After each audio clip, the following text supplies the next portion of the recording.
everyone, today we are going to be making this fun pair of teardrop shaped fringe earrings and a matching necklace. For this project today, I'm going to be using 11-aught Miyuki seed beads, and this is a mix called Salt and Pepper that I got from Barrel of Beads. For the earrings, I'm going to need a pair of French hooks and a pair of wire guards. And then for the necklace, I'm going to need another pair of wire guards, a pair of 4mm jump rings, a 12mm lobster clasp, and a 2-inch extension chain. I'm going to be using polyester thread conditioned with beeswax, and I've got about 2 arms length of it threaded onto my big eye needle. You're also going to need a pair of needle nose pliers and a sharp pair of scissors. So to start off, I'm going to pick up 4 of our beads, and I'm going to pull them down towards the end of our thread so that we leave just a few inches for a tail. I'm going to tie a knot around the beads, forming a square-shaped loop. And then I'm going to double knot it to make sure it's really secure. I'm going to go down the 2 beads to the left-hand side, and I also want my tail thread to go down the 2 beads to the right-hand side. And my little trick for not having to rethread my needle is to go up the beads the opposite direction halfway, thread the thread into my needle, and then pull back down. And that way I don't have to rethread or get a second needle.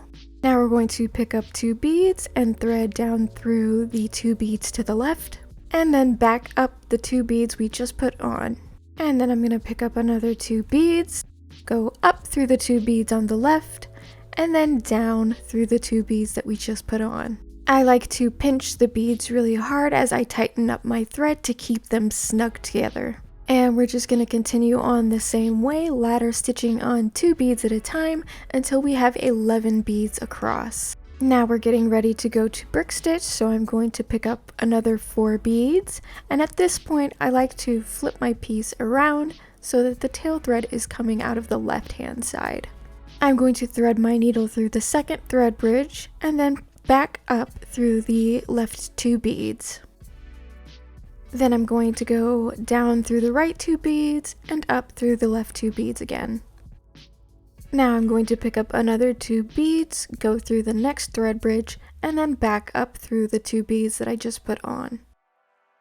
I'm just going to keep brick stitching on 2 beads at a time until I get to the end of my row.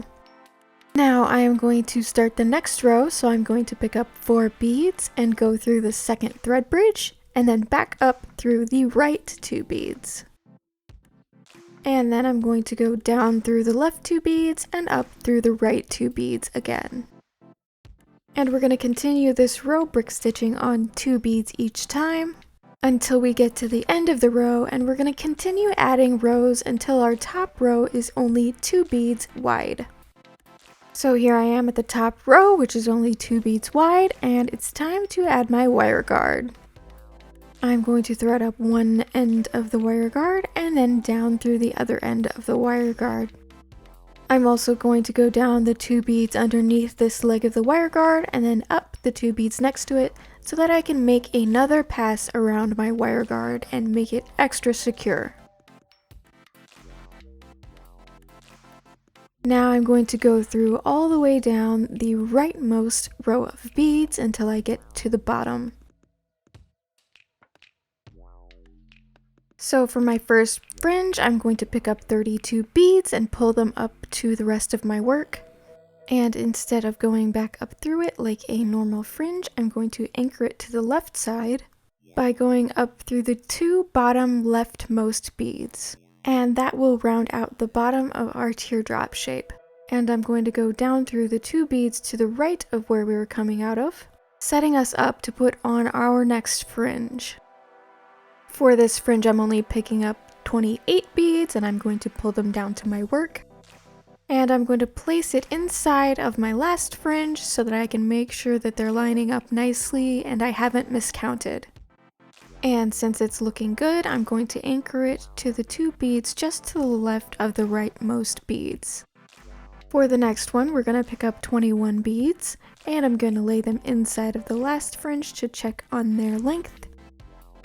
And once I'm happy with that, I'm going to anchor them to the 2 beads just inside of the last fringe. Now I'm going to go down through the 2 beads to the right of where we're coming out. Our next fringe is going to have 15 beads, and we're anchoring it to the inside of our last fringe. And down through the 2 beads to the left of where we are. Our second to last fringe will have 11 beads, and we're going to anchor it to the inside of our last fringe.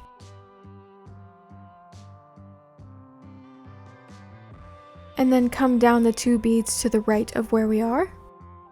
Now our last fringe is only going to have 3 beads on it. And it's just a straight fringe, so we're going to skip the bottom bead, go through the other 2 beads, and then 2 beads above that. Now I'm going to snake my way up and down those ladder stitch beads until I get over to my tail thread.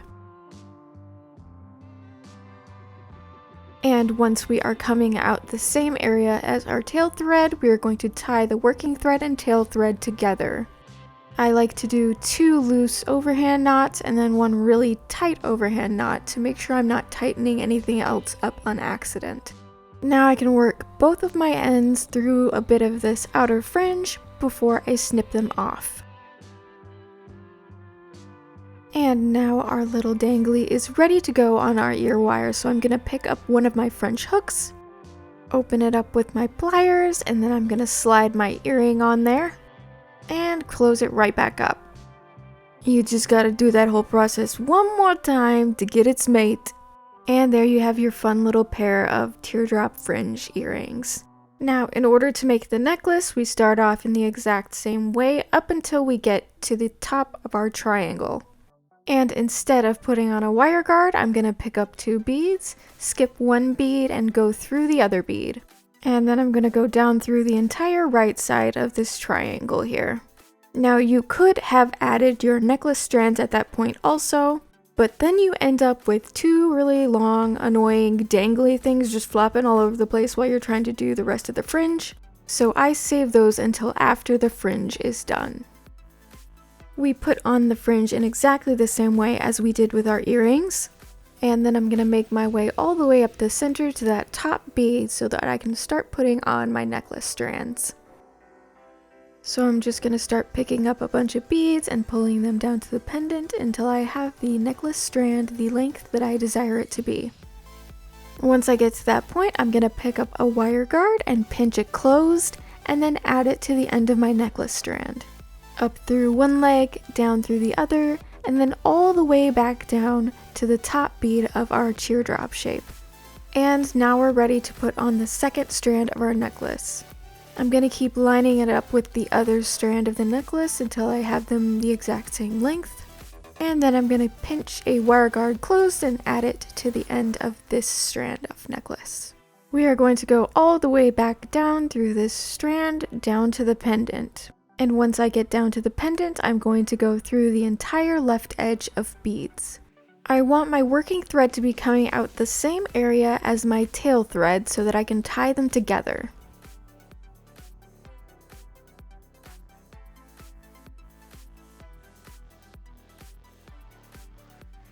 And then we'll be finishing it off just like we did on the earrings by working it through just a little bit of that outer fringe before we cut the ends off.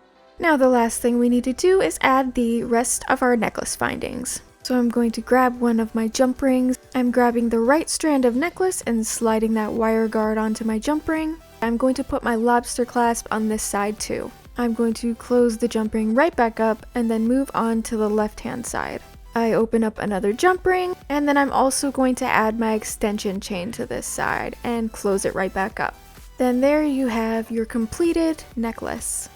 It makes for a really nice matching set. Hey, thanks for watching. If you enjoyed this tutorial and would like to see more, don't forget to throw me a morsel of subscribe, a crumb of a like, or a tasty tidbit of a comment. Okay, bye!